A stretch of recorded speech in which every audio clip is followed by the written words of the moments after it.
Hello dear students, welcome to the Sun academy. आज की इस वीडियो में हम अपना first one shot lecture cover करेंगे सपोर्ट एंड मूवमेंट के चैप्टर से। एमडी कैट जैसा कि आपको पता है रिकंडक्ट होने वाला है, सो उसके लिए ये लेक्चर्स आपके लिए बहुत हेल्पफुल होंगे। आपकी क्विक रिवीजन के लिए ये लेक्चर्स बनाए जा रहे हैं। So let's start today's lecture. आज की इस लेक्चर में हम ह्यूमन स्केलेटन को पढ़ेंगे। ह्यूमन स्केलेटन एक एंडोस्केलेटन है, यानी कि हमारी बॉडी के अंदर पाया जाता है। इंसान के स्केलेटन के अंदर बोन्स एंड कार्टिलेज दो चीज़ें आती हैं। बोन्स जो है वो हड्डियां 206 होती हैं हमारी बॉडी के अंदर, और कहा जाता है कि छोटे बच्चों के अंदर जो है वो ये 300 हड्डियां पाई जाती हैं। इस तरह से जो बोन्स की स्टडी है उसे हम कहते हैं osteology. Osteology is the study of bones, या फिर हमारे स्केलेटन की स्टडी को हम ऑस्टियोलॉजी कहते हैं।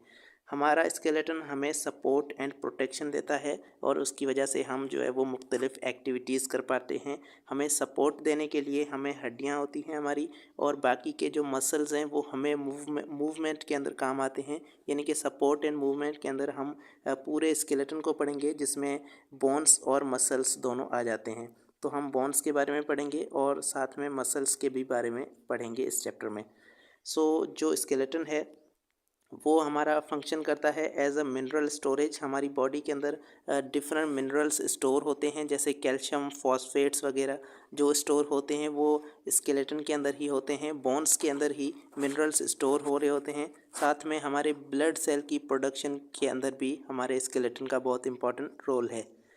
ये सारी चीज़ें हैं जो इस चैप्टर में आपने पढ़नी है। ये इंट्रोडक्शन था।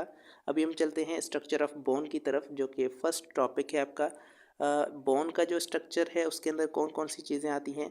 बोन्स जो है वो दो चीज़ों के बने हैं। एक तो कोलेजन फाइबर्स हैं बोन के अंदर, और दूसरे बोन के अंदर 3 टाइप के सेल्स पाए जाते हैं। बोन के अंदर क्या हैं? कोलेजन फाइबर्स हैं और 3 टाइप के सेल्स हैं। वो सेल कौन से हैं? एक हमारे पास है osteoblast, osteoclast and osteocytes. Osteoblast वो सेल हैं जो कि बोन्स को बनाते हैं, बोन की फॉर्मेशन करते हैं। यानी कि जब भी किसी बोन को बनाना होगा तो वहाँ पर ऑस्टियोब्लास्ट जो है वो वहाँ पर आ जाएंगे, और उस तरह से वो कुछ मैट्रिक्स को सीक्रेट करेंगे, जिसकी वजह से वहाँ पर बोन का जो मटेरियल है वो बनेगा। इसी तरह से ऑस्टियोसाइट, ये ऑस्टियोब्लास्ट जो है इसी से ही ये ऑस्टियोसाइट्स बनते हैं। जब ऑस्टियोब्लास्ट ये मैट्रिक्स में आ जाते हैं और अपने आप को खुली जगहों से लेक्यूना के अंदर सराउंड कर लेते हैं। लेक्यूना एक तरह की स्पेस होती है, वहाँ पर ये अपने आप को डिफ्रेंशिएट करते हैं, और जब डिफ्रेंशिएट हो जाते हैं तो उन्हें हम ऑस्टियोसाइट्स कहते हैं। अब ये ऑस्टियोसाइट ये मैच्योर बोन सेल्स होते हैं जो कि बोन के अंदर मौजूद होते हैं। इसी तरह से ऑस्टियोक्लास्ट जो है ये ऐसे सेल्स होते हैं जो बोन को डिस्ट्रॉय करते हैं, बोन को तोड़ते हैं। जब भी बोन की रीमॉडलिंग करनी होती है या बोन को दोबारा रिपेयर करना होता है तो यहाँ पर ऑस्टियोक्लास्ट का काम होता है कि बोन को तोड़ते हैं, उनको डिज़ोल्व करते हैं और रीमॉडलिंग का काम करते हैं। तो इस तरह से ये 3 सेल बोन के अंदर पाए जाते हैं। जो लंबी बोन्स हैं उनके 3 डिस्टिंक्ट रीजन्स होते हैं। 3 रीजन्स, एक यहाँ पर एपीफाइस है, मेटाफाइसिस एंड डायाफाइसिस। 3 रीजन्स जो है वो एक बोन के होते हैं। तो अब इसमें सबसे पहला जो रीजन है उसे हम कहते हैं एपीफाइसिस। तो इस हड्डी के अंदर आप यहाँ पर ऊपर वाला जो रीजन देख रहे हैं ये रीजन एपीफाइसिस कहलाता है, और यहाँ पर ये दूसरी साइड वाला ये भी रीजन एपीफाइसिस है। यहाँ पर इनको हम अलग अलग, यहाँ पर 2 एपीफाइसिस एक बोन के अंदर मौजूद हैं। इसी तरह से ये बीच वाला जो भी रीजन है ये आपके पास ये डायाफाइसिस कहलाता है, और यहाँ पर ये बीच वाला जो है ये बहुत ही सख्त कॉम्पैक्ट बोन होती है जो कि डायाफाइसिस को बनाती है। अब इसे डायाफाइसिस और एपीफाइसिस के बीच वाला यहाँ पर जो रीजन है ये वाला रीजन ये आपके पास मेटाफाइसिस कहलाता है, और ये एपीफाइसिस और डायाफाइसिस के बीच में होता है। तो इस तरह से ये 3 रीजन्स हैं। कौन कौन से? Epiphysis, metaphysis and diaphysis. तो 3 रीजन हैं एक लंबी बोन के। अब यहाँ पर सबसे पहले एपीफाइसिस को देखें तो एपीफाइसिस एक स्पंजी बोन है, या फिर इसे हम कैंसलियस बोन कहते हैं, क्योंकि ये एक स्पंज की तरह होती है। इसके अंदर बीच में जो है वो खाली जगह मौजूद होती है। इसी वजह से, खाली स्पेस की वजह से इसको हम स्पंजी बोन कहते हैं। इसमें क्रॉस लिंक्ड कुछ रीजन्स होते हैं जिसे हम ट्रेबेक्यूला कहते हैं, और ये ट्रेबेक्यूला ये सिर्फ स्पंजी बोन के अंदर होते हैं, जबकि कॉम्पैक्ट बोन के अंदर ये ट्रेबेक्यूला नहीं होते। इसमें यहाँ पर रेड बोन मैरो पाया जाता है एपिफाइसिस के अंदर। यहाँ पर आप देखें तो ये रेड रीजन जो है वो यहाँ पर आपको दिख रहा है। यहाँ पर एक तरह का बोन मैरो होता है जिसे हम कहते हैं रेड बोन मैरो, और वहाँ पर रेड ब्लड सेल्स जो है वो बनते हैं। यानी कि यहाँ पर ब्लड सेल्स बनाने के लिए यहाँ पर एक जगह मौजूद है जो कि हड्डी बोन के अंदर मौजूद है। अब इसके स्ट्रक्चर को आप यहाँ पर थोड़ा सा डिटेल में यहाँ पर देखें कि सबसे पहले यहाँ पर आर्टिकुलर कार्टिलेज है, यानी पे एक यहाँ पर कार्टिलेज लगा हुआ है। उसके बाद यहाँ पर स्पंजी बोन है, और ये स्पंजी बोन जो है ये किस रीजन के अंदर है, ये एपिफाइसिस रीजन के अंदर है। मेटाफाइसिस के अंदर भी यहाँ पर ये मौजूद होती है, बोन मैरो मौजूद होता है। उसके बाद यहाँ पर ये देखें रेड बोन मैरो लिखा हुआ है, और साथ में यहाँ पर ये नीचे वाला जो रीजन है इसे हम कहते हैं डायाफाइसिस। तो ये बीच वाला जो भी रीजन है ये डायाफाइसिस है, और डायाफाइसिस के अंदर यहाँ पर भी बोन मैरो मौजूद है, लेकिन ये येलो बोन मैरो होता है, जबकि एपिफाइसिस के अंदर रेड बोन मैरो मौजूद होता है। बीच में ये जो खाली जगह है इसको हम कहते हैं मेडुलरी कैनाल। तो ये बीच वाली खाली जगह के अंदर जहाँ पर बोन मैरो मौजूद है ये मेडुलरी कैनाल कहलाती है। उसके बाद यहाँ पर जो बाहर ब्लड वेजल्स जहाँ पे जा रही हैं, तो ये बाहर वाली जो लेयर है इस लेयर को हम पेरियोस्टियम कहते हैं। इसको भी हम आगे जो है वो पढ़ने वाले हैं। यहाँ पर लास्ट वाला जो रीजन है ये आपके पास ये एपिफाइसिस है, और ये डिस्टल एपिफाइसिस को हम कहते हैं। अभी हम चलते हैं आगे। डायाफाइसिस जो है ये एक कॉम्पैक्ट बोन है, या फिर इसे हम कॉर्टिकल बोन कहते हैं, क्योंकि ये बोन के बीच वाला रीजन है, और बीच वाला रीजन सख्त होता है। कॉम्पैक्ट सख्त या फिर कॉर्टिकल होता है। तो इस डायाफाइसिस रीजन को हम कहते हैं कॉम्पैक्ट या फिर कॉर्टिकल बोन। इसमें स्मॉल सिलेंडर्स होते हैं, छोटे छोटे सिलेंडर्स, जिन्हें हम ऑस्टियोन्स कहते हैं। जैसे कि आपके पास ट्रेबिक्यूला मौजूद थे स्पंजी बोन के अंदर, इसी तरह से ऑस्टियोन जो है ये यहाँ पर कॉम्पैक्ट बोन के अंदर मौजूद होते हैं। ऑस्टियोन क्या है? ऑस्टियोन एक छोटा सा जो है वो यूनिट होता है, एक कंसेंट्रिक लेयर्स का बना हुआ होता है, जिसे हम कहते हैं लेमिना। यानी कि यहाँ पर ये लेयर्स मौजूद होती हैं इस तरह से, और ये जो है ये पूरा एक ऑस्टियोन कहलाता है। अब इसके अंदर बीच वाली जगह जो है, बीच वाली खाली जगह होती है, और इस जगह को हम कहते हैं हैवर्जियन कैनाल। और ये हैवर्जियन कैनाल जो है ये इसी के अंदर से नर्व्स और बाकी के ब्लड वेजल्स जो है वो जा रही होती हैं। तो इस तरह से ये छोटा सा जो है ये ऑस्टियोन होता है। यहाँ पर भी आपको ये छोटे जो नज़र आ रहे हैं ये ऑस्टियोन हैं, और ये ऑस्टियोन मिलकर ये पूरी हड्डी को, बोन को बनाते हैं। अभी सेंटर जो है बोन का, उसे वो जो खाली होता है, और उस जगह को हम कहते हैं मेडुलरी कैनाल। तो यहाँ पर आपको बीच वाली जो खाली जगह दिख रही है इस बोन के अंदर, इस हड्डी के अंदर, ये खाली जगह जहाँ पर ये बोन मैरो मौजूद है, ये जो है ये मेडुलरी कैनाल है, और इसके अंदर ही बोन मैरो मौजूद होता है जिसमें ब्लड सेल्स प्रोड्यूस होते हैं। एक्सटर्नली बाहर से बोन जो है वो कवर्ड होती है पेरियोस्टियम से। पेरियोस्टियम बाहर वाली लेयर है जिससे ये बोन कवर्ड होती है, यानी कि बाहर से बोन के ऊपर एक लेयर मौजूद होती है, और ये लेयर पेरियोस्टियम कहलाती है। अंदर से भी बोन के ऊपर एक छोटी सी लेयर होती है, और ये पतली लेयर होती है, इसे हम एंडोस्टियम कहते हैं। तो अंदर से एंडोस्टियम और बाहर से पेरियोस्टियम, दो बोन्स की लेयर होती है। अब ऑस्टियोजेनिक प्रोजेनाइटर सेल्स जो है ये कुछ ऐसे सेल्स हैं जो कि डिफ्रेंशिएट होकर कॉन्ड्रोब्लास्ट एंड ऑस्टियोब्लास्ट दोनों तरह के सेल्स को बनाते हैं। अभी ये क्या हैं? यहाँ पर ये जो सेल्स हैं, ये सेल्स हमारे पास ऐसे सेल्स हैं जो दोनों के प्रीकर्सर हैं, यानी कि सबसे पहले जैसे हमारे पास स्टेम सेल्स होते हैं जो सब बाकी सभी सेल्स को बनाते हैं, इसी तरह से ये एक तरह के स्टेम सेल्स हैं जो कर आगे चल के या तो ऑस्टियोब्लास्ट बनेंगे या ऑस्टियोक्लास्ट कॉन्ड्रोब्लास्ट बनेंगे। तो इन दो सेल्स के पीछे जो है वो यहाँ पर ये सेल्स मौजूद हैं। कौन से? Osteogenic progenitor cells. अब ये प्रोजेनाइटर सेल्स अगर ऑस्टियोब्लास्ट बनेंगे, ये प्रोजेनाइटर सेल्स अगर ऑस्टियोब्लास्ट बनेंगे तो जाकर आगे चल के ये बोन मैट्रिक्स को सीक्रेट करके एक बोन को फॉर्म करेंगे, बोन को बनाएंगे। लेकिन अगर ये ऑस्टियोजेनिक प्रोजेनाइटर सेल्स अगर ये कॉन्ड्रोब्लास्ट बन गए तो फिर ये आगे चल के कार्टिलेज का मैट्रिक्स सीक्रेट करेंगे और आगे चल के कार्टिलेज को बनाएंगे। तो यानी कि ये एक ऐसे सेल्स हैं जो बोन और कार्टिलेज दोनों को बनाएंगे, क्योंकि आगे चल के ये या तो कॉन्ड्रोब्लास्ट या ऑस्टियोब्लास्ट इन दोनों के अंदर ये डिफ्रेंशिएट होते हैं। तो इस तरह से यहाँ पर ये सारी चीज़ें हैं। आगे चलते हैं स्ट्रक्चर ऑफ कार्टिलेज।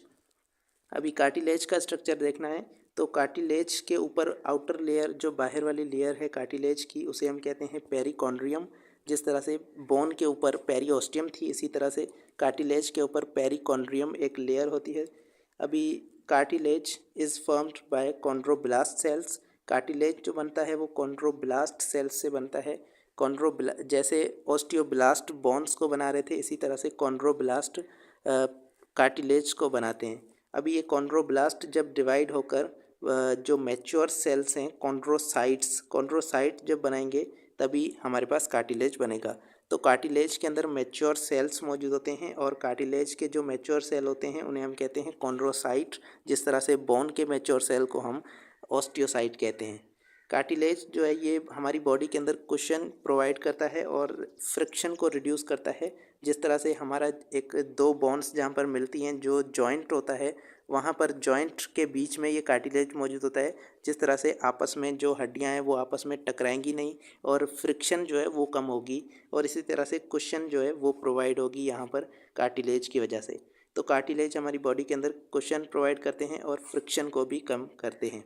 कार्टिलेज के 3 टाइप्स होते हैं हमारी बॉडी के अंदर, एक hyaline cartilage, fibro cartilage and elastic cartilage. तो 3 तरह के कार्टिलेज हमारी बॉडी के अंदर मौजूद होते हैं। सबसे पहला है हाइलिन कार्टिलेज। हाइलिन कार्टिलेज सबसे कॉमन कार्टिलेज है यानी कि बहुत ज़्यादा पाया जाता है हाइलिन कार्टिलेज। और हाइलिन कार्टिलेज के अंदर यहाँ पर सेल्स मौजूद होते हैं ये कॉन्ड्रोसाइट और यहाँ पर फाइबर्स जो है वो कम होते हैं। तो फाइबर कम होने की वजह से ये सॉफ्ट होता है और ये हमारे रिब केज के अंदर मौजूद होता है। डिफरेंट जॉइंट्स जो रिब केज के अंदर जो जॉइंट्स मौजूद होते हैं वहाँ पर ये हाइलिन कार्टिलेज मौजूद होता है। हमारे नोज़ के अंदर भी हाइलिन कार्टिलेज होता है और बाकी बहुत सारे जॉइंट्स के ऊपर जो हड्डियों के ऊपर आर्टिकुलर कार्टिलेज होता है वो भी ये हाइलिन कार्टिलेज मौजूद होता है।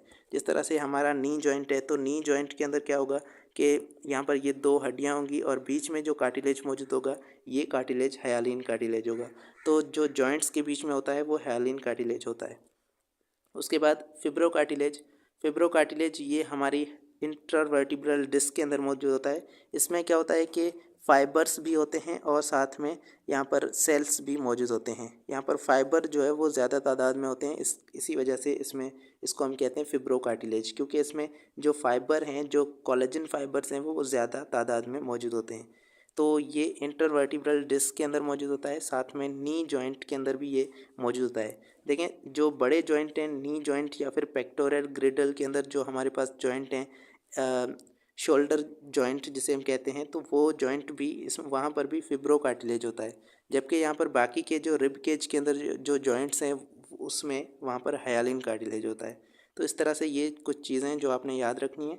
इलास्टिक कार्टिलेज जो है ये बहुत ही इलास्टिक होता है। इलास्टिक नाम से ही जैसे ज़ाहिर है ये फ्लेक्सिबल होता है और फ्लेक्सिबल होने की वजह से ये हमारे एयर के अंदर और बाकी ऑडिटरी जो हमारे कान के अंदर भी ये मौजूद होता है। एपिग्लोटिस को भी ये बनाता है और साथ में लैरिंक्स के अंदर भी ये इलास्टिक कार्टिलेज मौजूद होता है। तो ये सारी चीज़ें हैं। अब देखें ये जो स्लाइड्स यहाँ पर आपको दिख रही हैं ये आपको इसका PDF मिल सकता है। आप लिंक मैं डिस्क्रिप्शन में दे दूंगा तो वहाँ से आप इसका PDF डाउनलोड कर सकते हैं। ये सारी स्लाइड्स जो है वो उसमें आप डाउनलोड कर सकते हैं। सो अभी चलते हैं आगे। यहाँ पर अब हम बोन और कार्टिलेज दोनों को कंपेयर कर लें थोड़ा सा। तो अभी देखें इनकी स्ट्रेंथ के अंदर आपको पता है बोन जो है वो ज़्यादा हार्ड होती है जबकि कार्टिलेज ये सॉफ्ट होता है। बोन के अंदर यहाँ पर जो है वो ऑस्टियोसाइट सेल्स होते हैं जबकि यहाँ पर कार्टिलेज के अंदर कॉन्ड्रोसाइट सेल्स मौजूद होते हैं। तो ये 2 अलग अलग तरह के सेल्स इन दोनों के अंदर मौजूद होते हैं। अभी कैल्सिफिकेशन का मतलब है कि कैल्शियम की डिपोजिशन जो कि बोन के अंदर होती है लेकिन कार्टिलेज के अंदर ये डिपोजिशन नहीं होती। तो कैल्शियम डिपॉजिट होने की वजह से ये बोन्स जो है वो हार्ड होती है जबकि कार्टिलेज ये हार्ड नहीं होता, सॉफ्ट होता है इसलिए क्योंकि इसके अंदर कैल्शियम डिपॉजिट नहीं हो रहा। तो उसके बाद कवरिंग की बात करें तो कवरिंग यहाँ पर पेरिओस्टियम होती है बोन के अंदर, जबकि कार्टिलेज के अंदर पेरिकॉन्ड्रियम टाइप की जो है वो ऊपर से लेयर मौजूद होती है। तो ये 2 लेयर्स हैं जो इन दोनों के ऊपर होती हैं। उसके बाद है प्रोटेक्शन। तो यहाँ पर ये प्रोटेक्शन प्रोवाइड करती है बोन और हमें हमारी बॉडी को सपोर्ट भी प्रोवाइड करती है, जबकि यहाँ पर कार्टिलेज सिर्फ जॉइंट्स को प्रोटेक्ट करता है, जबकि बाकी की बॉडी को ये प्रोटेक्ट नहीं कर रहा, सिर्फ ये जॉइंट्स को प्रोटेक्ट कर रहा है और कुछ स्ट्रक्चर्स भी बनाता है। वाटर का कंटेंट अगर देखें तो बोन के अंदर 10 to 20% वाटर मौजूद होता है, जबकि कार्टिलेज के अंदर बहुत ज़्यादा वाटर है, क्योंकि ये सॉफ्ट है तो इसके अंदर 80% तक पानी मौजूद होता है। अब बोन सेल्स फॉर्म ब्लड, यहाँ पर ये जो है वो ब्लड सेल्स बनाते हैं, क्योंकि इसके अंदर बोन मैरो मौजूद है। आपको पता है बोन के अंदर जो है वो डिफरेंट जगह पे येलो बोन मैरो और रेड बोन मैरो दोनों टाइप की बोन मैरो जो है वो मौजूद होती है।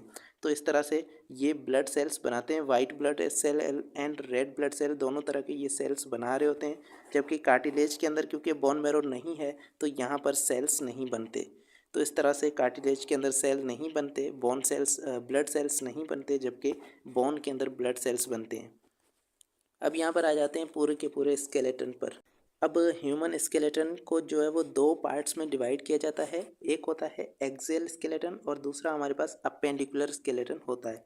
तो अब एक्सियल स्केलेटन कौन सा है और अपेंडिकुलर कौन सा है, तो आप यहाँ पर देख लें कि यहाँ पर जो एक्सिस पर जो भी बोन्स आ रही हैं ये सारा एक्सियल स्केलेटन है, और बाकी की जो आपके पास यहाँ पर लिम्ब्स हैं ये अपेंडिकुलर स्केलेटन के अंदर आता है। तो अब यहाँ पर आप जो है वो यहाँ से इस तरह से आप डिवाइड कर सकते हैं। तो ये सारा एक्सियल स्केलेटन है और बाकी के जो यहाँ पर लिम्ब्स जो बच रही हैं ये सारी अपेंडिकुलर स्केलेटन के अंदर आती हैं।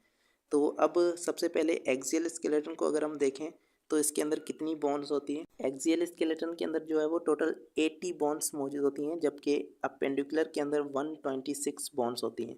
तो इस तरह से ये हमारे पास टोटल बोन का कंटेंट है जो आपने याद रखना है। आपके बुक के अंदर भी मौजूद है, वहाँ से भी आप देख सकते हैं। तो अब एक्सियल स्केलेटन के अंदर जो है वो 20 बोन्स कौन कौन से हैं इसको हम यहाँ पर थोड़ा सा देख लें। सबसे पहले आता है स्कल। स्कल यानी कि हमारा ऊपर खोपड़ी। तो स्कल के अंदर कितनी बोन्स होती हैं, 28 बोन्स पाई जाती हैं स्कल के अंदर। अब ये 28 बोन सिर्फ स्कल के अंदर हैं और ये सिर्फ एक ही बार काउंट होंगी, जबकि हायोइड बोन ये हमारी नेक के रीजन पर ये एक बोन होती है जिसमें जो है वो हमारी ज़बान टंग वो भी अटैच होती है इस बोन से। तो इसको भी हम एक काउंट करेंगे तो ये 29 हो जाएंगे। और वर्टिब्रल कॉलम के अंदर हमारे पास 26 बोन्स होती हैं, यानी कि यहाँ पर टोटल 26 के अंदर क्या क्या आ जाएंगी, लंबर वर्टिब्राए और बाकी के सारे जो आपके पास थोरेसिक वर्टिब्राए, ये सारे वर्टिब्राए 26 काउंट होंगे यहाँ पर। उसके बाद है रिब्स। तो रिब्स यहाँ पर 24 होती हैं और एक हमारे पास स्टर्नम होती है। तो इस तरह से यहाँ पर ये टोटल जो है वो ये अकाउंट आपने याद रखना है कि कितनी बोन्स कहाँ पर मौजूद हैं। अभी यहाँ पर जो स्कल है, स्कल के अंदर भी डिफरेंट टाइप्स की बोन्स आती हैं, जैसे कि कुछ क्रेनियल बोन्स होती हैं और कुछ यहाँ पर हमारे पास फेशियल बोन्स होती हैं जो फेस को बना रही हैं। तो इसी तरह से यहाँ पर आप देख लें कि इनका अकाउंट किस तरह से है। क्रेनियल बोन्स हमारे पास 8 होती हैं, जबकि फेशियल बोन्स जो हमारे फेस को बनाती हैं वो 14 बोन्स हैं। और यहाँ पर ऑडिटरी ऑसिकल्स जो हमारे कान के अंदर 3 हड्डियाँ होती हैं, तो टोटल 6 यहाँ पर ये काउंट होंगी। तो इस तरह से यहाँ पर टोटल 28 जो है ये बोन्स स्कल के अंदर मौजूद हैं, और यहाँ पर ये 28 ये हैं। और इस तरह से एक हायोइड बोन है, वर्टिब्रल कॉलम के अंदर 26 हैं, रिब्स 24 हैं एंड एक यहाँ पर स्ट्रनम है जो कि हमारी चेस्ट बोन कहलाती है। तो इस तरह से यहाँ पर भी आप इसमें भी देख सकते हैं। यहाँ पर सबसे पहले क्रेनियल बोन्स हैं जो कि स्कल के अंदर, तो ये 28 बोन्स यहाँ पर ही मौजूद हैं। ये मैंडिबल जो है ये यहाँ पर ये भी हमारे फेशियल बोन्स के अंदर आती है और ये इसके साथ ही काउंट होगी। उसके बाद यहाँ पर स्पाइनल यानी कि यहाँ पर वर्टिब्रल कॉलम है, तो यहाँ पर ये सारी वर्टिब्रल कॉलम 26 जो है वो वर्टिब्रल कॉलम के अंदर ये काउंट होंगे। उसके बाद यहाँ पर ये रिब्स जो हैं ये रिब्स 24 काउंट होंगे। एक यहाँ पर ये स्ट्रनम जो है ये काउंट होगी, और यहाँ पर हायोइड बोन भी एक होती है जो कि स्कल से हम अलग उसको काउंट करते हैं, तो यहाँ पर ये काउंट होगी। तो इस तरह से ये टोटल आप करेंगे तो आपके पास टोटल कितनी 80 बोन्स ये बन जाएंगी। और उसके बाद यहाँ पर ये अपेंडिकुलर को जो है वो हम काउंट करते हैं। अब अपेंडिकुलर को भी आप यहाँ पर ये थोड़ा सा देख लें। सबसे पहले अपेंडिकुलर के अंदर क्या आता है, यहाँ से आप जो है वो इसको ये काउंट करते हैं और यहाँ से ये अलग आप काउंट करते हैं, ठीक है। तो इसमें यहाँ पर ये क्लेविकल आ जाती है जो कि यहाँ पर शोल्डर के ऊपर आ जाती है, और यहाँ पर ये स्कैप्यूला है साथ में यहाँ पर ये जो है वो ह्यूमेरस बोन है, रेडियस अल्ना, एंड उसके बाद यहाँ पर ये कार्पल, मेटाकार्पल एंड टार्सल जो बोन्स हैं ये आपके पास आ जाती हैं। तो ये सारी चीज़ें हैं। और नीचे वाली बोन्स ये आपने जो है वो बुक के अंदर से ही देख लेनी है। यहाँ पर सिर्फ हम छोटा सा इनका अकाउंट देख लेते हैं अपेंडिकुलर स्केलेटन का। तो अपेंडिकुलर के अंदर ये आप जो यहाँ पर भी ये बोन्स आप देख रहे हैं, ये सारी ये आप स्ट्रक्चर के अंदर भी देख सकते हैं। और बाकी उसके बाद यहाँ पर टेबल भी मौजूद है कि क्लेविकल यहाँ पर एक मौजूद है, स्कैपुला जो है ये भी एक है। देखें ये 32 बोन्स जो है वो ये एक साइड की हैं। अगर आप दो साइड की काउंट करेंगे तो टोटल 64 ये होंगी, और यहाँ पर ये 31 तो टोटल 62 ये हो जाएंगी। और टोटल मिला के हमारे पास अपेंडिकुलर के अंदर कितनी होंगी, 126 बोन्स होंगी। तो इस तरह से इनका जो है वो अकाउंट हमारे पास होता है। अब यहाँ पर आ जाते हैं ह्यूमेरस पे। तो ह्यूमेरस भी एक है एक साइड पे, और ये अगर आप दोनों साइड की काउंट करेंगे तो ये सभी जो है वो दो दो होंगे। ह्यूमेरस एक जो है ये हमारी एक आर्म के अंदर और दूसरी आर्म के अंदर भी एक ह्यूमेरस होगी। और इसी तरह से रेडियस एंड अल्ना ये भी एक एक हैं, जबकि 8 जो है वो ये हमारे पास कार्पल हैं, मेटाकार्पल 5 हैं, और फेलेंजिस जो है ये 14 हैं। ये एक हाथ की बात हो रही है, तो एक हाथ के अंदर ये सारी इतनी चीज़ें हैं, जबकि दो हाथ के अंदर आप इन सभी को डबल कर देंगे इस तरह से। तो यहाँ पर ये टोटल 32 जो है ये हमारे पास एक साइड में आ जाते हैं। यहाँ पर ये आप जो है वो इसके अंदर भी देख सकते हैं, ये आपके पास स्कैपुला है, ह्यूमेरस है, radius ulna, metacarpal, carpal and phalanges. इसी तरह से यहाँ पर आप आ जाएं तो ये आपके पास पेक्टोरियल ग्रिडल की है। पेक्टोरियल ग्रिडल के अंदर इन नॉमिनेट जो बोन होती है हमारे पास, जो पेल्विक बोन जिसे हम कहते हैं वो एक होती है, फेमर एक है, तिबिया एक है, फेब्यूला जो है ये भी एक है। ये देखें एक साइड की है, अगर आप दो साइड की करेंगे तो इनको आप डबल करना है, ठीक है। तो पटेला इसमें एक जो है ये बोन आ जाती है, जो आपके पास यहाँ पर नी बोन है। और टार्सल जो है वो ये 7 है, मेटाटार्सल 5 हैं, एंड फेलेंजिस 14 हैं। तो ये सारी चीज़ें आपने यहाँ पर देख लेनी है, ठीक है। तो आगे चलते हैं, अभी हम टाइप्स ऑफ जॉइंट पे आते हैं। अब जॉइंट जो है वो एक ऐसा दो हड्डियों का ऐसा मिलाप होता है जहाँ पर जो है वो हम मूवमेंट भी कर सकते हैं, और इस तरह से दो हड्डियाँ जो है ये आपस में यहाँ पर जुड़ी होती हैं। तो 3 टाइप के जॉइंट होते हैं हमारी बॉडी के अंदर। एक को हम कहते हैं फिब्रस जॉइंट, दूसरे को कार्टिलेजिनस जॉइंट, और यहाँ पर साइनोवियल जॉइंट होते हैं। फिब्रस जॉइंट ऐसे जॉइंट्स होते हैं जो कि दो हड्डियों के बीच में डेंस कनेक्टिव टिश्यू या फिर डेंस कोलेजन फाइबर्स मौजूद होते हैं। तो यहाँ पर फिब्रस जॉइंट के अंदर सिर्फ फाइबर्स होते हैं और बाकी कोई कार्टिलेज नहीं होता, सिर्फ डेंसली कनेक्टेड फाइबर्स यहाँ पर मौजूद होती हैं। तो इसके एग्जांपल्स ये हैं, सच्चर जॉइंट है, जैसे हमारे ब्रेन के अंदर, हमारे स्कल के अंदर जो है वो हड्डियाँ आपस में इस तरह से जुड़ी होती हैं कि बीच में सिर्फ फाइबर होते हैं। तो यहाँ पर ये हमारे पास ये खोपड़ी के अंदर, स्कल के अंदर जो है ये सच्चर जॉइंट पाए जाते हैं। इसी तरह से सेंडेस्मोसिस जो हमारे पास रेडियस और अल्ना के बीच में शायद होते हैं। तो यहाँ पर ये भी एक तरह के जॉइंट हैं, ये आप सर्च कर लीजिएगा। कॉम्फोसिस जो है ये दूसरी टाइप के जॉइंट हैं, जो कि आपके जो आपका टीथ है, टीथ जो है वो जिस तरह से लगा होता है आपके उसमें जबड़ों में लगा होता है जिस तरह से टीथ, तो वो वाला जॉइंट जो है ये कॉम्फोसिस कहलाता है। तो ये इनकी जो है वो पिक्चर्स भी आपके बुक के अंदर लगी हुई हैं, तो वहाँ से भी आप इसको देख सकते हैं। कार्टिलेजिनस जॉइंट्स जो है ये ऐसे जॉइंट होते हैं जिनके बीच में जो है वो कार्टिलेज मौजूद होता है। तो ये बाकी के कुछ जॉइंट ऐसे भी हैं जो सिर्फ कार्टिलेज से बनते हैं, यानी कि दो हड्डियाँ होंगी और बीच में यहाँ पर कार्टिलेज होगा। तो ये वाला जॉइंट ये भी इजीली मूवेबल नहीं होता, लेकिन यहाँ पर छोटी सी मूवमेंट यहाँ पर प्रोड्यूस हो सकती है। जैसे कि आपकी रिब के अंदर, रिब्स के अंदर जो जॉइंट्स मौजूद हैं, स्टर्नम एंड रिब के बीच में जो जॉइंट होते हैं ये जॉइंट कार्टिलेजिनस होते हैं। प्यूबिक सिम्फाइसिस जो है ये आपके पास एक तरह का जॉइंट होता है जो पेल्विस के अंदर मौजूद होता है, तो ये भी एक तरह का कार्टिलेजिनस जॉइंट है। और इसी तरह से वर्टिब्रल कॉलम के अंदर भी, जैसे वर्टिब्रल डिस्क होती हैं, जो दो वर्टिब्रल कॉलम के बीच में एक डिस्क मौजूद होती है कार्टिलेज की बनी हुई, तो ये भी एक तरह का कार्टिलेजिनस जॉइंट है।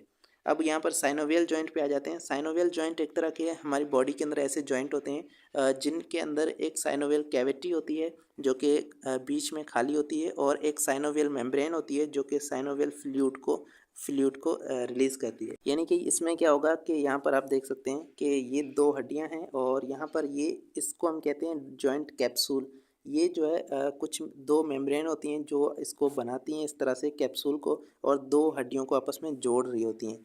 ये वाली मेम्ब्रेन जो है ये साइनोवियल मेम्ब्रेन कहलाती है, और बीच वाली जो खाली जगह है इसे हम कहते हैं साइनोवियल कैविटी। अब यहाँ पर साइनोवियल मेम्ब्रेन जो है ये कुछ फ्लूइड रिलीज़ करती है यहाँ पर, और इस कैविटी के अंदर ये फ्लूइड मौजूद होता है। इस फ्लूइड को हम साइनोवियल फ्लूइड कहते हैं। तो ये दो बॉन्ड्स को आपस में इस तरह से जॉइंट कैप्सूल के ज़रिए से आपस में जोड़ रहे होते हैं दो बॉन्ड को। तो ये वाला जॉइंट जो है ये साइनोवियल जॉइंट कहलाता है। तो साइनोवियल जॉइंट हमारी बॉडी के अंदर ज़्यादा तादाद में मौजूद होते हैं, और बाकी के जॉइंट जो है ये कम कम होते हैं। तो अब यहाँ पर साइनोवियल जॉइंट के भी टाइप्स हैं, इनको देख लेते हैं। तो सबसे पहला है ball and socket joint. Ball and socket joint एक ऐसा जॉइंट है जो कि सभी डायरेक्शन के अंदर मूवमेंट अलाउ करता है। यानी कि ये इसमें अगर यहाँ पर जैसे आपका शोल्डर जॉइंट है तो ये इस तरह से एक बाल होता है जो सॉकेट के अंदर लगा होता है, और ये हर डायरेक्शन के अंदर सभी डायरेक्शन के अंदर मूवमेंट कर सकता है। जैसे आप अपने हाथ को जो है वो सभी डायरेक्शन के अंदर मूव कर सकते हैं, तो आपका जो शोल्डर जॉइंट है वो बॉल एंड सॉकेट जॉइंट है। तो शोल्डर जॉइंट इसके अंदर आ जाता है, और हिप के अंदर जो आपके जॉइंट्स हैं वो आ जाते हैं। तो ये आपके बॉल एंड सॉकेट जॉइंट हैं। उसके बाद आते हैं हिंज जॉइंट। हिंज जॉइंट ऐसे जॉइंट हैं जो सिर्फ एक ही प्लेन के अंदर मूवमेंट करवाते हैं। तो यहाँ पर सिर्फ एक ही प्लेन के अंदर ये हिंज जॉइंट है, ये इस तरह से मूव करवाता है। यहाँ पर जो है वो एक बोन होगी और ये दूसरी बोन होगी इस तरह से, तो ये सिर्फ एक ही प्लेन के अंदर ये मूव कर सकते हैं। बाकी यहाँ पर ये जो है वो अपवर्ड या डाउनवर्ड मूव नहीं कर सकते, सिर्फ एक ही प्लेन के अंदर ये मूव करेंगे। तो यहाँ पर फ्लेक्शन या एक्सटेंशन ये दो चीज़ें हो सकती हैं, या तो फ्लेक्शन हो सकती है या एक्सटेंशन हो सकती है, या तो आप अपनी जो हैंड है उसको मतलब कि करीब ला सकते हैं या दूर ला सकते हैं, बस मतलब कि एक ही डायरेक्शन के अंदर ये मूवमेंट हो रही है। तो ये हिंज जॉइंट होते हैं। Elbow joint and knee joint जो आपके दो हैं, ये आपके पास एक घुटनों के अंदर और एक आपका एल्बो जॉइंट जो है, ये दो आ जाते हैं इसके अंदर। पाइवट जॉइंट जो है ये ऑल डायरेक्शन के अंदर सभी डायरेक्शन के अंदर मूवमेंट करवाता है, लेकिन एक सिंगल एक्सिस पे, यानी कि एक ही ये एक्सिस होगा और इसके अलोंग यहाँ पर मूवमेंट हो रही होगी। जैसे आपका नेक है, आपकी जो गर्दन है जो आप मूव कर सकते हैं वो चारों डायरेक्शन के अंदर मूव कर सकते हैं, लेकिन वो एक ही एक्सिस पे वो मूवमेंट हो सकती है। तो ये पाइवट जॉइंट होता है जो आपके इस जॉइंट को हम कहते हैं एटलेंटो एक्सियल जॉइंट। यानी कि यहाँ पर दो बोन्स मौजूद हैं, एक बोन है एटलस और दूसरी है एक्सिस, जो आपस में ये जॉइंट बना रही है। तो यहाँ पर ये C1 एंड C2 जो वर्टिब्रे हैं आपके, उन दोनों के बीच में ये जॉइंट होता है जिसे पाइवट जॉइंट कहते हैं। तो ये पाइवट जॉइंट बाकी बॉडी के अंदर दूसरी जगह पर भी मौजूद होता है, जैसे रेडियो अल्नर जॉइंट, यानी कि रेडियस और अल्ना के बीच में ये जॉइंट मौजूद होता है। अब उसके बाद है प्लेन जॉइंट। प्लेन जॉइंट जो है ये सीधा हमारे पास जो है वो एक तरह का प्लेन होता है जो एक ही स्लाइड कर सकता है, यानी कि एक ही जगह पर वो स्लाइड कर सकता है, सिर्फ स्लाइडिंग या ग्लाइडिंग मूवमेंट को प्रोड्यूस करता है। तो इसके अंदर जो है वो हमारी रिस्ट के अंदर कुछ जॉइंट्स हैं वो इस आ जाते हैं, जैसे कि इंटर कार्पल, यानी कि कार्पल्स के बीच में कुछ कार्पल हमारी इस तरह से हड्डियाँ होंगी, तो उनके बीच में यहाँ पर जो जॉइंट होता है वो यहाँ पर प्लेन जॉइंट होता है। वो सिर्फ यहाँ वहाँ पर एक दूसरे के ऊपर स्लाइड कर सकते हैं एक दूसरे के ऊपर। तो ये आपके पास कुछ जॉइंट हैं, और ये इनकी जो पिक्चर्स हैं वो आप देख सकते हैं। इंटरवर्टिब्रल जो डिस्क हैं, ये आपके पास इंटरवर्टिब्रल जो जॉइंट्स हैं ये भी प्लेन जॉइंट हैं, ये भी एक दूसरे के ऊपर सिर्फ स्लाइड कर सकते हैं, बाकी मूवमेंट बाकी तरह की मूवमेंट इसमें नहीं होती। तो जॉइंट के जो टाइप्स हैं इनको आप बुक में भी ये पिक्चर्स जो है वो आप देख सकते हैं, और उनकी मूवमेंट को आप बाकायदा ऑब्जर्व कर सकते हैं। उसके बाद हम चलते हैं आगे, और यहाँ पर हमारे पास नेक्स्ट टॉपिक है डिसऑर्डर्स ऑफ स्केलेटन, और इसमें कुछ स्केलेटन के कुछ डिसऑर्डर्स हैं वो आ जाते हैं, इसको हम पढ़ लेते हैं यहाँ पे। सबसे पहला है स्पंडिलोसिस। तो स्पंडिलोसिस क्या है? स्पंडिलोसिस एक्चुअली हमारे वर्टिब्रल के अंदर होता है, और यहाँ पर ये इंटरवर्टिब्रल डिस्क जो होती हैं वो डीजनरेट हो जाती हैं, या तो इनके बीच में कुछ गैप प्रोड्यूस हो जाते हैं, या एब नॉर्मल डीजनरेटिव चेंजेस यहाँ पर आ जाती हैं, यानी कि कुछ ऐसी चेंजेस आ जाती हैं जिसमें या तो वर्टिब्रा डीजनरेट हो रहे हैं, या उनके बीच में जो डिस्क हैं वो आपस में टूट रही हैं, वो डीजनरेट हो रही हैं, इस तरह से वो डिस्ट्रॉय हो रही हैं। तो ये हमारे पास कंडीशन कहलाती है स्पंडिलोसिस। तो स्पंडिलोसिस के अंदर हमारी डिस्क के साथ या फिर हमारे वर्टिब्रे के साथ जो है वो वहाँ यहाँ पर कुछ ना कुछ गड़बड़ हो जाती है, या कुछ चेंजेस आ जाते हैं, एब नॉर्मल चेंजेस आ जाती हैं, जिसकी वजह से ये कंडीशन होती है। ये कंडीशन यूजुअली जो है वो एजिंग की वजह से होती है, यानी कि उम्र बढ़ने की वजह से ये कंडीशन अराइज होती है। और इसमें हमारे पास पेन हमें होता है, दर्द बहुत होता है, पीठ में दर्द होता है, और यहाँ पर जो है वो नंबनेस आ जाती है, यानी कि पैरालिसिस हो जाती है या टिंगलिंग आपको होती है।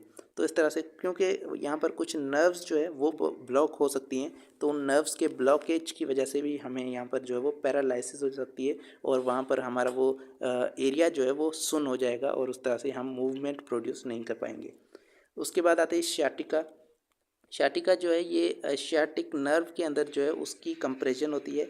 शाटिक नर्व हमारी बॉडी के अंदर जो है वो कुछ मेजर नर्व है, बहुत बड़ी नर्व होती है, जिसके अंदर अगर कंप्रेशन आ जाए या उसके अंदर कोई इंजरी आ जाए उस नर्व के अंदर, तो हमारा जो एक पार्ट है बॉडी का वो सही से काम नहीं करता, वो मूव सही से नहीं कर पाता इस नर्व की वजह से।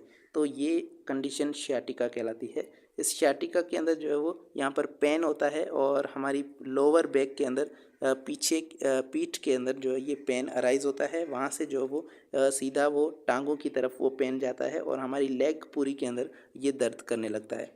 तो इस तरह से ये जो है वो सडनली भी हो सकती है, और ग्रेजुअली यानी कि आहिस्ता आहिस्ता भी ये हो सकता है। तो इस तरह से शाटिका एक ऐसी डिजीज़ है जो हमारे पूरी बॉडी को अफेक्ट कर लेती है। लेकिन ये अराइज़ कहाँ से होती है? ये शाटिक नर्व जहाँ पे अराइज़ होती है, तो हमारी लोअर बैक जो है वहाँ से ये अराइज़ होता है, और आहिस्ता आहिस्ता ये हमारी लेग की तरफ जो है वो ये बढ़ना शुरू हो जाता है, और पूरी लेग के अंदर पेन करना शुरू हो जाता है। उसके बाद है डिस्क स्लिप, यानी कि एक किसी डिस्क का जो है वो स्लिप हो जाना, या फिर अपनी जगह से जो है वो हट जाना। तो ये हमारे पास इंटरवर्टिब्रल डिस्क के अंदर ये कंडीशन अराइज होती है। हमारी डिस्क जो है उसके दो रीजन्स होते हैं, एक बाहर वाला रीजन आउटर रीजन होता है, और आउटर जो दो रिंग्स होती हैं, आउटर रिंग जो होती है वो मतलब हार्ड होती है थोड़ी सी, लेकिन अंदर वाली जो होती है वो सॉफ्ट होती है, अंदर वाली जिसे हम न्यूक्लियस पर्पसेस कहते हैं। तो वो इस तरह से यहाँ पर ये सॉफ्ट होती है, गैलाटिनस होती है, और अंदर वाला रीजन जो है वो किसी भी मतलब इंजरी की वजह से ये अंदर वाला रीजन जो है ये प्रोटल्ज कर जाता है, यानी कि मतलब कि अंदर से ये अंदर दब जाता है। तो इससे दबने की वजह से यहाँ पर क्या होता है कि हमारी जो डिस्क है वो मतलब कि टूट जाती है। इस डिस्क की जो बाहर वाली रिंग है वो टूट जाती है, और अंदर वाली रिंग जो है वो भी कंप्रेस हो जाती है, वो प्रेस हो जाती है। तो इस चीज़ को हम कहते हैं स्लिप डिस्क, और इसकी वजह से बहुत ज़्यादा पेन होता है, और बहुत ज़्यादा दर्द जो है वो पीठ पे होता है। तो ये डिस्क स्लिप होती है। उसके बाद हमारे पास है अर्थराइटिस। तो ये अर्थराइटिस ये बहुत इंपॉर्टेंट है, इसको आप देख लें। अर्थराइटिस क्या है? एक ऐसी डिजीज़ है जो हमारे जॉइंट्स को अफेक्ट करती है, जो हमारे जॉइंट्स के अंदर बहुत ज़्यादा पेन करवा देती है। तो ये क्यों होता है? ये इसलिए होता है क्योंकि हमारे जॉइंट्स के अंदर जो कार्टिलेज है, या तो वो डीजनरेट हो रहा है, या इन्फ्लामेशन हो रही है हमारे जॉइंट के अंदर। तो जो नी जॉइंट है ख़ास तौर पे उसमें ये होता है कि वहाँ पर इन्फ्लामेशन हो जाती है, या जॉइंट्स का जो कार्टिलेज है वो डीजनरेट होना शुरू हो जाता है, वो टूटना शुरू हो जाता है। और कार्टिलेज जब टूट जाएगा तो वहाँ पर आपस में बोन्स जो है वो आपस में टकराएंगी, और उसकी वजह से बहुत ज़्यादा पेन होता है, बहुत ज़्यादा दर्द होता है। अर्थराइटिस के भी टाइप्स हैं, जैसे ऑस्टियोआर्थराइटिस है। ऑस्टियोआर्थराइटिस जो है ये डेवलप होता है तब जब जॉइंट का कार्टिलेज जो है वो टूट जाए, और रिपीटेड स्ट्रेस की वजह से ये कार्टिलेज टूटने की वजह से यहाँ पर ये अर्थराइटिस होता है, और ये बहुत कॉमन है। सबसे ज़्यादा जो कॉमन अर्थराइटिस है वो है ऑस्टियोआर्थराइटिस। उसके बाद आता है गाउट। गाउट ऐसा एक अर्थराइटिस है जिसमें हार्ड क्रिस्टल बन जाते हैं यूरिक एसिड के, और ये जॉइंट्स के अंदर ये यूरिक एसिड जो है वो डिपॉजिट होना शुरू हो जाता है। तो ये गाउट कहलाता है। अब अर्थराइटिस जो है वो ये लोअर बैक के अंदर जो होता है वो हमारे पास एंकोलाइजिंग अर्थराइटिस कहलाता है।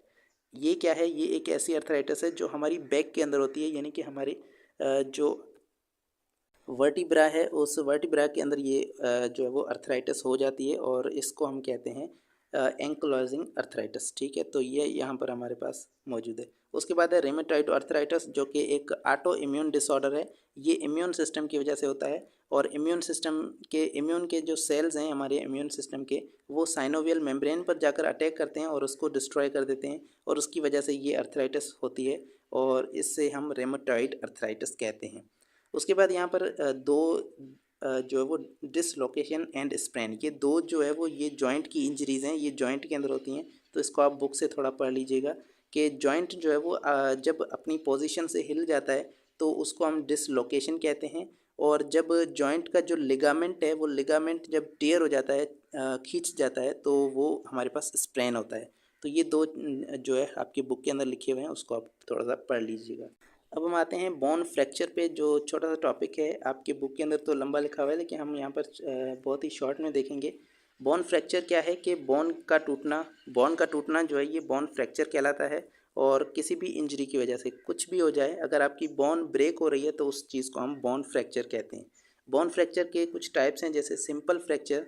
सिंपल फ्रैक्चर के अंदर क्या होता है कि बोन जो है वो हड्डी टूट जाती है, लेकिन वो हमारी स्किन के अंदर ही होती है। स्किन जो है वो नहीं टूटती, सिर्फ हड्डी टूट जाती है और स्किन वहाँ पर इंटैक्ट रहती है। स्किन जो है वो वैसी ही रहती है।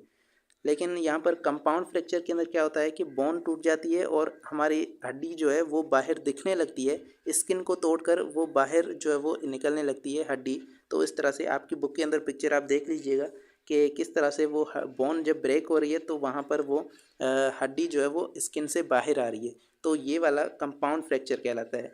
जबकि जब बोन टूट जाए और हड्डी टूट जाए और उसके बाद वो सराउंडिंग टिश्यूज़ को भी डैमेज करे और उस तरह से ब्लड वेसल जो है वो टूट जाएँ और नर्व्स जो है वो भी टूट जाएँ, जिसकी वजह से वहाँ पर नंबनेस आपको फील हो, तो ये हमारे पास कॉम्प्लिकेटेड फ्रैक्चर कहलाता है। इसमें यहाँ पर जो है वो बाकी टिश्यूज़, ऑर्गन्स और आपके ब्लड वेजल्स वहाँ पर डैमेज हो जाती हैं और वहाँ पर आपको बहुत ज़्यादा पेन होता है। ये बहुत कॉम्प्लिकेटेड होता है, तो ये कॉम्प्लिकेटेड फ्रैक्चर कहलाता है। अब सिंपल फ्रैक्चर जो है वो आपकी बॉडी के अंदर खुद जो है वो वहाँ पर रिपेयर हो रहा होता है और उसका रिपेयर प्रोसेस भी आपके बुक के अंदर है, तो इसको थोड़ा सा देख लेते हैं। रिपेयर के अंदर क्या होता है कि सबसे पहले आपके पास जो है वो एक स्टेज आती है, फर्स्ट स्टेज, जिसे हम हेमाटोमा फॉर्मेशन कहते हैं। तो हेमाटोमा क्या है? एक ब्लड क्लॉट है। ब्लड क्लॉट यानी कि वहाँ पर जहाँ पर आपके पास फ्रैक्चर हुआ है तो वहाँ पर ब्लड आकर जमा हो जाएगा और वहाँ पर पूरा एक क्लॉट बना लेगा। तो ये क्लॉट वाली जो स्टेज है ये हेमाटोमा कहलाती है। तो हेमाटोमा सबसे पहले बनेगा वहाँ पर और उस फ्रैक्चर वाली जगह पर जो है वो हीलिंग जो है वो स्टार्ट होगी, यानी कि वहाँ पर रीमॉडलिंग, रिपेयर का जो प्रोसेस है वो स्टार्ट होगा हेमाटोमा से। तो सबसे पहले हेमाटोमा बनेगा, उसके बाद वहाँ पर जो है वो फिब्रोकार्टिलेज कैलस बन जाएगा। ठीक है, तो क्या होता है कि हेमाटोमा जो ब्लड होता है, जो क्लॉट होता है, उस क्लॉट के अंदर कुछ सेल्स आ जाएंगे, कुछ कार्टिलेज वहाँ पर जमा हो जाएगा और इस तरह से आहिस्ता आहिस्ता वो जो गैप है वो गैप भरना शुरू हो जाएगा और इस तरह से ये कार्टिलेज जो है, इस टिश्यू को हम ग्रेन्युलेशन टिश्यू भी कहते हैं। आपके बुक के अंदर लिखा है कि कार्टिलेज जो है वो वहाँ पर आकर जमा होना शुरू हो जाता है। कुछ बोन के सेल्स जो कि ऑस्टियोब्लास्ट हैं, ऑस्टियोब्लास्ट भी वहाँ पर आकर जमा होना शुरू हो जाते हैं। आहिस्ता आहिस्ता वहाँ पर जो है वो कैल्शियम की डिपॉजिट भी होती है और उसकी वजह से वहाँ पर बोनी कैलस बन जाता है।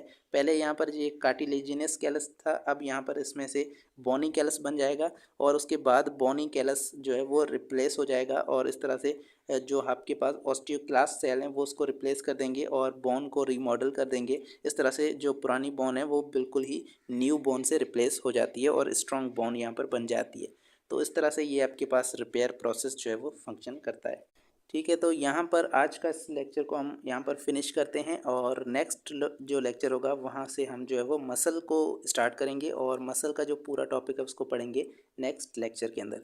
सो मुझे दीजिए इजाज़त, और आपको ये लेक्चर कैसा लगा कमेंट में ज़रूर बताइए। इस लेक्चर को, वीडियो को लाइक करिए। Thank you so much for watching. अल्लाह हाफिज़।